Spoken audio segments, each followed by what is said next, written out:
오늘 우리에게 주신 하나님의 말씀은 마태복음 11장 1절에서 14절까지 말씀입니다. 예수께서 12제자에게 명하기를 마치시고 이에 그들의 여러 동네에서 가르치시며 전도하시려고 거기를 떠나가시니라. 요한이 옥에서 그리스도께서 하신 일을 듣고 제자를 보내어 예수께 여짜오되 오실 그이가 당신이오니이까 우리가 다른 일을 기다리오니이까. 예수께서 대답하여 이르시되 너희가 가서 듣고 보는 것을 요한에게 알리되 맹인이 보며 못 걷는 사람이 걸으며 나병 환자가 깨끗함을 받으며 못 듣는 자가 들으며 죽은 자가 살아나며 가난한 자에게 복음이 전파된다 하라.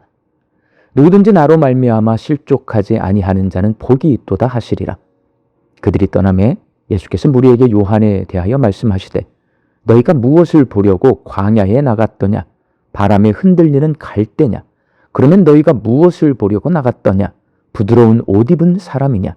부드러운 옷을 입은 사람들은 왕궁에 있느니라. 그러면 너희가 어찌하여 나갔더냐?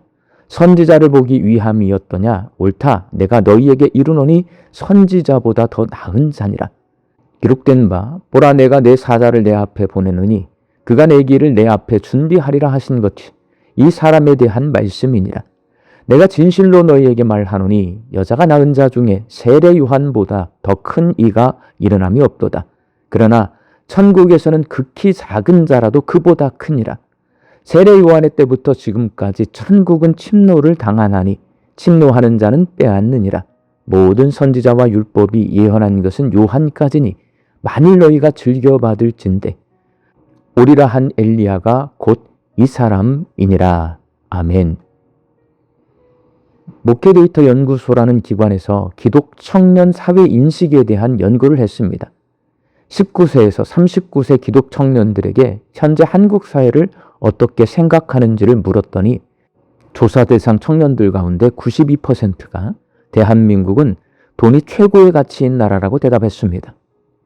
예수님을 믿는 청년들의 눈에 우리 사회는 돈을 최고의 가치로 여기기 때문에 능력이 있어도 부모의 금전적인 도움이 없으면 성공할 수 없는 세습 사회로 보이고 불공정한 경쟁이 고착화되고 착한 사람이 손해보는 사회로 보이고 있습니다.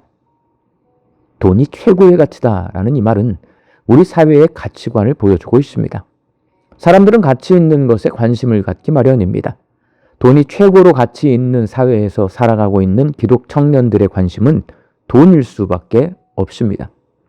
조사 대상 기독 청년들 가운데 절반 정도가 경제적 여유에 가장 큰 관심이 있다고 답했고 불과 10%만 구원에 관심이 있다고 답했습니다. 이렇게 가치관은 사람들의 관심으로 나타납니다. 오늘 본문 말씀에서 예수님은 천국의 가치관에 대해서 말씀하십니다. 예수님이 사람들에게 세례 요한에 대해서 이렇게 말씀하십니다. 본문 11절 말씀입니다. 내가 진실로 너희에게 말하노니 여자가 낳은 자 중에 세례 요한보다 큰 이가 일어남이 없도다. 그러나 천국에서는 극히 작은 자라도 그보다 크니라. 여기서 여자가 낳은 자 중에 라는 말은 뒷부분에 천국에서는 이라는 말과 서로 비교되는 말입니다. 당시 세상에서 세례 요한이 가장 큰 사람이지만 천국에서는 아주 작은 사람도 그보다 크다는 말은 천국에서는 세례 요한이 아주 작다는 말입니다. 이렇게 세례 요한이 이 세상에서는 가장 큰 사람이지만 천국에서는 아주 작은 사람인 이유는 이 세상과 천국의 가치 기준이 다르기 때문입니다. 그렇다면 세상과 천국의 가치관은 어떻게 다를까요? 예수님은 세상은 눈에 보이는 것을 가치 있게 생각하지만 천국은 눈에 보이지 않지만 믿음을 가치 있게 생각한다고 말씀하십니다. 세례 요한이 이 세상에서 가장 큰 사람인 이유는 그를 따르는 사람들이 세례 요한을 구약 성경 말라기에서 예언하고 있는 엘리야 선지자로 생각했기 때문입니다. 유대인들이 엘리야를 위대한 선지자로 생각하는 이유는 하나님께서 메시아가 오실 길을 예비하기 위해 엘리야 선지자를 보내주시겠다고 약속하셨기 때문이고 엘리야 선지자가 행한 이적 때문입니다.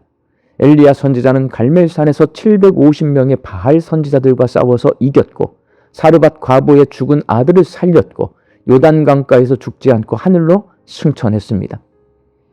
유대인들은 이 두 가지 이유 때문에 엘리야 선지자를 가장 위대한 선지자로 생각하는데 오실 메시아의 길을 예비하는 일이나 엘리야 선지자가 행했던 이적들이나 결국에는 모두 눈에 보이는 것에 관한 것입니다.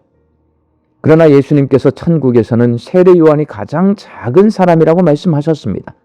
이렇게 말씀하신 이유는 예수님을 그리스도로 믿는 세례 요한의 믿음이 흔들렸기 때문입니다. 본문 2절과 3절 말씀입니다.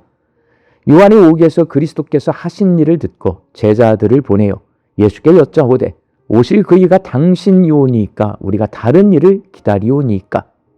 세례 요한은 당시 유대 지역을 다스리는 헤롯 왕이 제수씨인 헤로디아와 결혼한 것을 비판하다가 옥에 갇혔습니다. 옥에 갇혀서 예수님에 대한 소식을 듣는데 예수님은 헤롯 왕의 잘못에 대해 한 말씀도 하지 않고 이스라엘 민족이 로마에서 해방되어야 한다는 말씀도 하지 않습니다. 세례 요한이 생각했던 메시아의 모습과 예수님이 많이 다르다 보니 예수님이 메시아가 맞는지 의심스러웠습니다. 그래서 제자들을 보내서 예수님이 그리스도가 맞는지를 물었습니다. 예수님은 세례 요한에게 의심하지 말고 예수님이 그리스도이심을 믿으라고 말씀하셨습니다. 세례 요한과 같이 위대한 선지자도 예수님이 그리스도이심을 믿는 믿음이 흔들리면 천국에서는 작은 자가 됩니다. 왜냐하면 천국은 예수님이 그리스도이심을 믿는 사람들만 들어갈 수 있기 때문입니다. 천국에서는 믿음을 가장 귀하게 여깁니다. 왜 이렇게 천국에서는 믿음을 가장 귀한 것으로 여기는지 그 이유를 오늘 본문 5절 말씀을 통해 알 수 있습니다. 맹인이 보며 못 걷는 사람이 걸으며 나병 환자가 깨끗함을 받으며 못 듣는 자가 들으며 죽은 자가 살아나며 가난한 자에게 복음이 전파된다 하라. 앞을 보지 못하는 사람, 못 걷는 사람, 나병 환자, 듣지 못하는 사람은 모두 신체적 결함 때문에 예루살렘 성전에 들어갈 수 없는 부정한 사람들입니다. 그러나 이들이 예루살렘 성전에 들어갈 수 있고 하나님께 가까이 나아갈 수 있게 되었다는 복된 소식이 바로 복음입니다. 그들이 착한 행실을 했기 때문에 하나님께 나아갈 수 있게 된 것이 아니라 예수님을 그리스도로 믿었기 때문에 하나님께 가까이 나아갈 수 있게 되었습니다. 그래서 천국은 하나님께 가까이 나아갈 수 있게 해주는 믿음을 가장 귀한 것으로 여깁니다. 사랑하는 광주 양림교회 성도 여러분, 여러분은 무엇을 가장 가치 있고 귀하게 생각하십니까? 오늘 본문 6절 말씀에서 예수님께서 이렇게 말씀하십니다. 누구든지 나로 말미암아 실족하지 아니하는 자는 복이 있도다 하시니라. 이 말씀을 공동번역 선병에서는 나에게 의심을 품지 않는 사람은 행복하다라고 번역하고 있습니다. 예수님이 그리스도이심을 의심하지 않고 확신하는 성도가 행복한 사람이고 천국에서 가장 큰 사람입니다. 사람의 눈에 보이는 것은 보암직하고 먹음직스러운 것이고 욕심을 자극하고 죄를 짓게 만드는 것입니다. 믿음은 눈에 보이지 않지만 정결한 생각을 하게 하고 거룩하게 행동하게 하고 경건한 삶을 살게 합니다. 정결한 생각, 거룩한 행동, 경건한 삶이 사람을 행복하게 합니다. 믿음을 가장 귀한 것으로 여길 때에 그 행복을 누릴 수 있습니다. 우리 광주 양림교회 성도들이 믿음을 가장 귀한 것으로 여기고 행복하게 사시기를 주의 이름으로 축원합니다. 함께 기도하겠습니다. 하나님, 저희들은 연약하여서 보암직하고 먹음직스러운 것을 쫓습니다. 욕심에 넘어집니다. 그래서 겉으로는 믿음이 있는 척하지만 실제로는 믿음이 없는 사람처럼 생각하고 행동하고 삶을 살 때가 많이 있습니다. 주여, 우리에게 믿음을 허락하여 주옵소서. 주의 말씀에 순종해서 정결한 생각을 하고 거룩하게 행동하고 경건한 삶을 살게 하여 주옵소서. 내일은 거룩한 주일입니다. 주 앞에 온전한 예배를 올려드릴 때에 홀로 영광 받아 주시옵시고 우리 사랑하는 가족들, 우리 자녀들 영과 진리로 하나님을 예배하는 예배자가 되게 하여 주옵소서. 육신이 연약하여서 하나님께 간구하는 성도들에게 치유의 은혜를 허락하여 주시옵시고 오랜 시간 침상에 누워 계시는 장기 환우들과 어르신들이 천국 소망 붙들고 오늘 이 하루를 살게 하여 주옵시며 애쓰고 힘써서들 보는 가족들 위해 새 힘을 더하여 주옵소서. 예수님의 이름으로 기도하옵나이다. 아멘.